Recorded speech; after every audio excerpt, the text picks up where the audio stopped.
반갑습니다. 타임 레버리지. 시간을 들여 막대한 수익으로 치환한다. 오늘도 영상을 통해 여러분들과 이렇게 마주할 수 있음에 너무나 감사한 하루가 시작됐습니다. 목요일도 좋은 하루 만드시길 바라겠고요.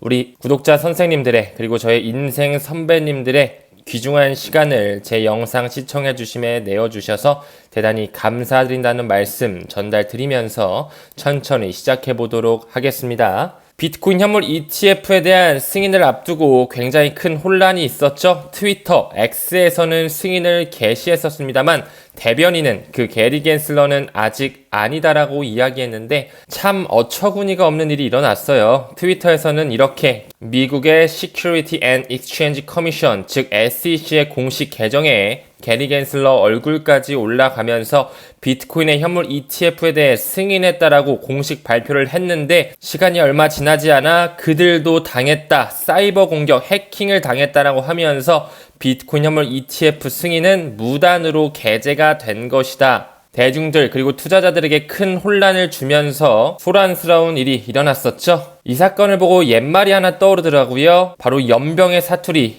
옌병, 더 찰진 표현이죠. 지랄과 같이 쓸 때, 욕할 때 지랄 옌병하고 있네. 할머니, 할아버지 분들이 많이 써주시는데 그쵸? 저만 이런 생각한 건 아니라고 생각을 합니다. 승인하면 승인하고 연기하면 연기할 것이지 굳이 대혼란을 만들어가면서 우리 투자자들을 농락하는 것인지 참 그들은 어떤 속셈으로 이런 괴락을 펼친 것인지 그 옛말로 많이 쓰이는 연병을 떤다가 이럴 때 쓸 수 있는 말이지 않을까요? 그렇기 때문에 역시나 강제 청산된 돈 역시 1억 달러가 넘게 굉장히 큰 롱숏 물량을 털어냈다라는 부분 제가 항상 말씀을 드렸죠. 암호화폐 시장은 아직까지 완전히 법적으로 보호되지도 성숙기에도 들어가지 못한 그 초기 시장이기 때문에 롱이라든지 숏을 치는 그 단타 그 선물 시장에 진입하는 것은 굉장히 위험한 행동이라고요. 그렇기 때문에 우리는 롱을 쳐서 청산당하고 숏을 쳐서 청산당할 바에야 그 시기를 천천히 기다리면서 마치 물고기를 잡는 듯한 즉 다시 말해 시간을 투자해서 현물을 반드시 들고 있으면서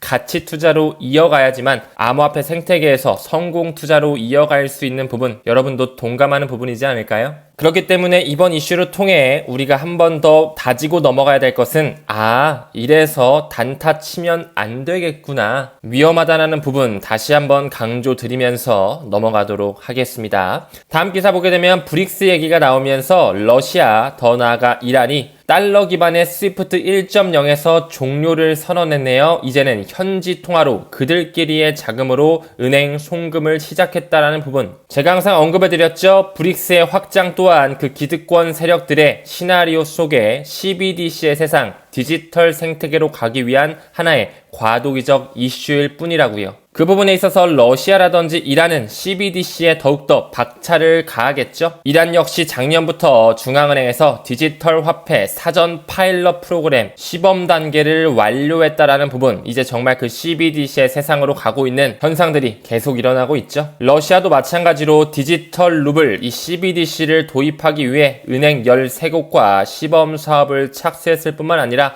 최근에는 러시아 대통령 푸틴이 디지털 루블에 대한 법안을 서명하면서 이제 곧 러시아의 세금은 CBDC로 걷는다라는 부분 머지 않았고요. 더 나아가서 러시아가 이 디지털 시범 사업을 언제까지 해야 될까요? 당연히 그 스위프트의 2.0 망에 ISO 2002 메시징 표준이 모두 공존하는 그 시간과 맞아 떨어져야 되겠죠? 왜 2025년까지를 명시하고 있는지 우리는 반드시 공부를 통해 인지하고 계셔 주셔야 됩니다. 항상 언급드렸죠. 세계 200여 국가와 11,000여 개가 넘는 금융기관들이 모두 들어가 있는 이 스위프트의 공식 파이프라인에 새로운 블록체인이 탑재된 국제 메시징 표준 ISO 2002 이 메시지가 모두 구현되는 2025년 11월을 이정표로서 잡아야 된다고요. 그 부분의 일환으로 ISO 2002는 재무정보에 대한 개방형 글로벌 표준이다. 이제 그 금융의 망을 블록체인이 탑재된 원 솔루션으로 일으킬 수 있는 새로운 메시징 표준으로 송두리째 바꾼다. 그 안에는 리플 네트워크가 있다라고 말씀을 드렸죠. 새로운 국제 표준이 들어오면서 결제 시장이 바뀌고요. 증권 시장, 외환 시장, 무역 금융까지 모두 이 새로운 ISO 2002 메시징 표준이 탑재되면서 새롭게 변화되는 금융의 버전이 나온다고 말씀을 드렸죠. 그 부분의 일환으로 왜 ISO 2002인가 그 중요성에 대해 역시나 스위프트의 공식 홈페이지에서 이야기를 해주고 있네요.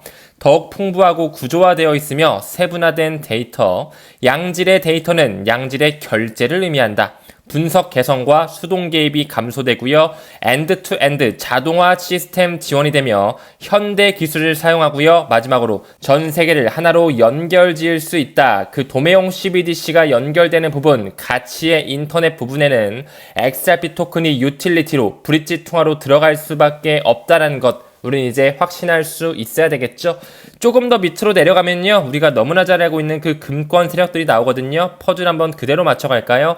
사례 연구를 봤을 때 오랜만에 보이는 CT가 나오고요. 영국의 최대 은행 HSBC가 나오네요. 더 나아가 독일의 최대 은행 도이체방크까지 나오고 있습니다. 그 친숙했던 금권 세력들이 여기서 보니까 또 새롭죠. JP모건이 나오고요. 스탠다드 차타드가 나옵니다. 그 금권 세력들이 이제 ISO 2002를 슬슬 탑재하면서 2025년 11월까지 새로운 금융의 판이 열린다라는 부분, 우리는 그때까지 반드시 XRP의 수량에 집중하면서 천천히 모아가야 되지 않을까요? 왜 브릭스를 통해 러시아가 이란이 스위프트에 종료했는지, 우리는 반드시 CBDC, 그 국제 송금의 판이 바뀌는 것과 병렬적으로 볼 수 있어야 됩니다. 브릭스 뉴스에서 러시아와 이란이 신속하게 스위프트 1.0의 망을 종료하고 현지 통화로 은행 송금을 시작한다. 슬슬 CBDC의 세상을 다가오게끔 그 기득권 세력들은 스텝을 밟고 있구나. 리플은 이미 이런 광고까지 한 적이 있었죠. 스위프트 isn't fast enough. 그 구형의 스위프트, 달러 기반의 스위프트 1.0 체제는 isn't fast enough. 충분히 빠르지 않다는 것을 다시 한번 광고를 통해서 이야기하고 있네요.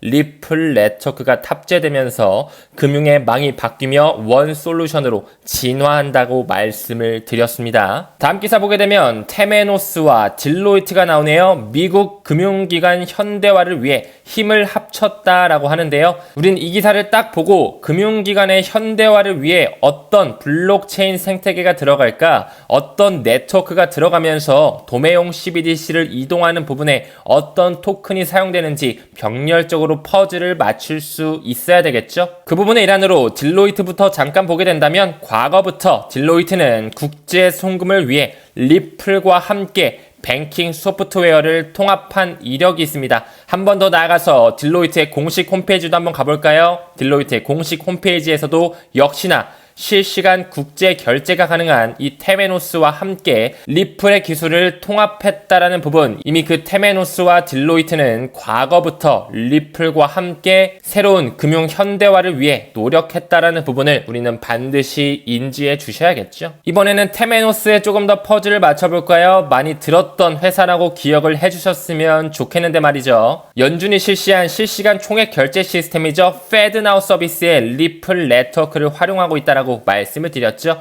이 페드나우가 구현되는 부분에 있어서 피나스트라, 볼란테 테크놀로지의 그 볼페이, ACI 월드와이드 뿐만 아니라 스위스의 은행 시스템 소프트웨어 회사죠. 테메노스 역시 탑재되어 있었다라는 부분, 마지막 프로세스 최적화 회사 ECS 핀까지 모두 리플사와 함께 과거부터 파트너십을 체결하고 있다라는 부분, 우리는 이미 공부를 통해 알고 있습니다. 그뿐만 아니라 2019년에 있었던 뱅가드 포럼을 통해서도 블랙록의 자금이 PNC뱅크로 들어가 그 자금이 한 번 더 방금 언급드렸던 테메노스로 연결되면서 리플사의 직간접적으로 투자가 유치되고 있다라는 부분 또한 미루어 본다면 이미 새로운 금융 시스템은 결정이 나 있다라는 결론을 도출할 수 있지 않을까요? 또한 이런 기사도 있었죠. 리플에 연결된 이 테메노스가 IBM 클라우드에서 결제 허브를 출시했다. 리플과 테메노스와 IBM 모두 다 연결이 되는 세 가지 회사들이 나왔네요. 우린 다시 한번 퍼즐을 맞추면서 갈 필요가 있겠죠? 그 기득권들은 과거서부터 굉장히 연결되면서 리플과 협력 관계를 가지고 있다는 부분, 엑센추어, 리플, SAP뿐만 아니라 스위프트까지 당연히 들어오면서 금융의 만을 바꾸고 있다라는 부분, 그 세계 기득권이라고 불리우는 유럽 연합이 하나의 블록체인 그룹을 만들었었죠. 바로 이나트바를 제가 항상 설명을 드렸습니다. International Association of 트러스트 블록체인 어플리케이션 이나트바 역시 그 기득권들이 모두 연결돼 있다라고 말씀을 드렸죠. 이나트바에 대해서 집중적으로 말씀드리기 전에 이 이나트바 역시 국제표준화기구 이 ISO와 이미 손잡고 있다라는 부분 잠깐 살펴볼까요? 이 ISO 공식 홈페이지에 이미 이나트바를 명시하면서 신뢰할 수 있는 블록체인 어플리케이션을 위한 하나의 국제협회다라고 이미 보여지고 있네요. 이 스위스 제네바에 본사를 둔 국제표준화기구 역시 BIS와 함께 가는 그 국제기구라는 부분 병렬적으로 보실 필요가 있습니다. 그렇기 때문에 이 이나트바에서 연결되는 아까 언급드렸던 IBM 역시 등재되면서 하이퍼레저 재단과 연결돼 있죠. 그 중에서도 IBM 코드를 따서 만든 이 하이퍼레저 패브릭 프라이빗 블록체인으로서 미래의 금융망을 설계하는데 또 하나 일조하고 있는 하나의 블록체인 시스템이죠. 그뿐만 아니라 우리가 너무나 잘 알고 있는 엑센추어라든지 컨센시스, R3, 스위프트 역시 들어오면서 그 ISO 2002 메시징 표준에 중점적으로 탑재되어 있는 리플 네트워크가 빠질 수 없다라는 부분 다시 한번 말씀을 드리고요. 이 기사에서 나온 것처럼 IBM에 조금 더 초점을 맞춰볼까요? 이 부분을 설명드리기 전에는 리눅스 재단에서 나온 그 오픈소스 운영체제인 하이퍼레저 재단 먼저 말씀을 드려야 되겠죠. 이 리눅스 재단에서 나온 하나의 블록체인 프로젝트죠. 하이퍼레저 재단의 공식 홈페이지고요. 이 재단 역시 그 기득권 세력들과 함께 간다라고 말씀을 드렸습니다. 하이퍼레저 재단의 회원들을 보게 되면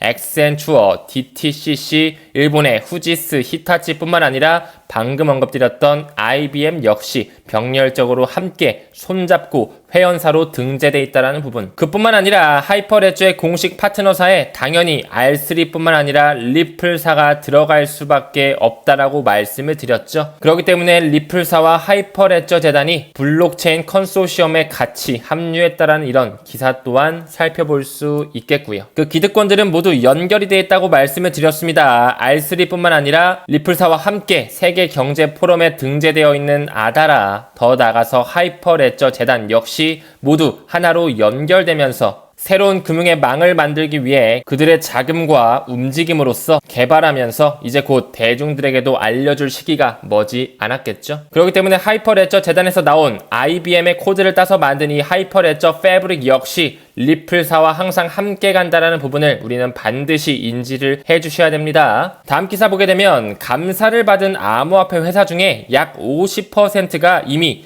세계 회계 법인들과 협력하고 있다. 즉 다시 말해 이제 슬슬 블록체인 생태계 역시 세계 회계 법인들과 협력하면서 파이낸스 시스템을 새롭게 구축하고 있다라고 해도 과언이 아니겠죠. 제가 항상 보여드렸던 기득권 최종판에 이름이 등재되어 있는 이 회사들이 나오니까 굉장히 반갑게 느껴집니다. KPMG, 언스텐영, EY 한영이죠. 딜로이트 그리고 PwC, 프라이스 워터하우스 쿠퍼스까지 제가 왜 기득권 최종판에 세계 4대 회계 법인의 이름을 그대로 넣어놨는지 퍼즐을 맞춰주셨으면 좋겠습니다. 그렇기 때문에 과거부터 이 세계 최대 회계 법인으로 손꼽히는 딜로이트 가치의 교환이라는 이 문서에서 XRP를 명시한 적이 있었죠. 세 가지 키포인트만 좀 짚고 갈까요? 리플은 가치를 교환하기 위한 또 다른 암호화 기반의 접근 방식이며 이것은 엄청난 단순화를 가지고 온다. 두 번째, 이 XRP 토큰은 전체 리플 솔루션의 핵심 기술이라는 부분. 마지막으로 이 1000억 개로 생성된 XRP는 초기에 만들어졌으면서 이 프로토콜의 규칙은 더 이상 생성될 수 없다. 이로 인해서 XRP는 희소 자산이 되어 시간이 지나면 지남에 따라 드랍 방식으로 쪼개지면서 통화 가치가 상승할 수밖에 없다라는 부분 확신을 가지셨으면 좋겠고요. 딜로이트뿐만 아니라 KPMG Digitalization in Treasury라는 문서를 통해서도 역시나 국경 간 지불의 비용은 결제 시스템 때문에 XRP를 사용할 수밖에 없다. 스위프트 1.0의 망에서 약 40에서 70%의 비용을 절감하면서 상당한 예치금 비용을 낮추며 참여 은행들이 이 XRP만 보유하면 되기 때문에 그 유동성을 해치는 비효율적인 시스템을 송두리째 바꿀 수 있다라는 부분. 그 예치금 계좌인 노스트로와 보스트로 계정수를 낮추면서 비용뿐만 아니라 처리 시간과 전체 유동성 효율적으로 변화하면서 그 담보가 최소한으로 필요하기 때문에 국경 간 결제 솔루션으로 인용된다라는 부분 전달드릴 수 있겠죠? 4대 회계 법인뿐만 아니라 3대 경영 컨설팅 회사, 그 중에서도 대표주자인 맥킨지 앤 컴퍼니 자료에서도 역시나 결제의 마찰을 줄이기 위해서 하나의 시스템을 인용하고 있는데요. 예치금 계좌인 노스트로 보스트로의 그 불필요한 유동성과 청구권 그리고 재무 운용 비용을 완전히 없애면서 획기적으로 송금의 망을 바꿀 수 있는 이 짝대기 3개는 무엇을 의미하냐고요? 바로 X 커런트도 아닌 X 비아도 아닌 X 래피드 온 디맨드 리퀴디티죠. 리플 페이먼트가 그 국경 간 결제에서 도매용 CBDC를 완전히 자유롭게 이동시킬 수 있는 연결망이 된다라는 부분, 왜 과거부터 국제 결제은행 BIS는 리플의 손을 잡고 글로벌 결제 시스템을 구축했는지 반증이 될 수 있는 자료로 말씀드릴 수 있습니다. 미국 최고의 자산 멘토는 XRP를 새로운 사상 최고치로 보는 5가지 핵심 요소를 언급하고 있네요. 간단하게 좀 짚고 넘어갈까요? 그 전에 여기서 나오는 미국 최고의 자산 멘토는 누구일까요? 제가 항상 언급드렸던 그 세계 최대 자산 운용사의 대열에 있는 모건 스탠리의 투자 부문의 부사장까지 역임했던 린다 존스가 나오고 있는데요. 그 XRP를 최고치로 만들 수 있다라는 5가지의 요소 어떤 것들이 있는지 한번 볼까요? 리플과 SEC에 대한 소송 합의가 곧 일어날 것이며 리플의 IPO 또한 불가피하겠죠. 더 나아가 암호화폐 입법이 기대되면서 이제 법적 테두리로 보호받는 시대, 모든 자산의 형태가 토큰화되는 시대 기다릴 수 있겠고요. 제도적 채택으로서 금융 마이그레이션이 시작되는 부분, 마지막으로 비트코인의 그 반감기 사이클, 하블링 사이클을 기대하면서 우리는 그 슈퍼 사이클을 비트코인뿐만 아니라 XRP와 함께 기다릴 필요가 있습니다. 왜 과거부터 전 세계에 포함되어 있는 100개 회사 목록에서 리플랩스가 포함되어 있는지 다시 한번 생각해 볼 수 있는 영상이 될 것 같네요. 그 미국 정부 산하에 있는 SEC의 공격을 그렇게 받았는데도 불구하고 어떻게 이 리플이라는 회사는 권위 있는 상위 100개 회사 목록에 들어갈 수 있으면서 펀더멘탈을 이렇게 확장시킬 수 있을까? 그 소송은 그들이 만든 말도 안 되는 이슈라는 것일 뿐 흔들릴 필요는 없습니다. 목요일입니다. 오늘도 좋은 하루 보내시고요. 우리는 모든 면에서 점점 더 좋아지고 있습니다. 감사합니다. 성투합시다.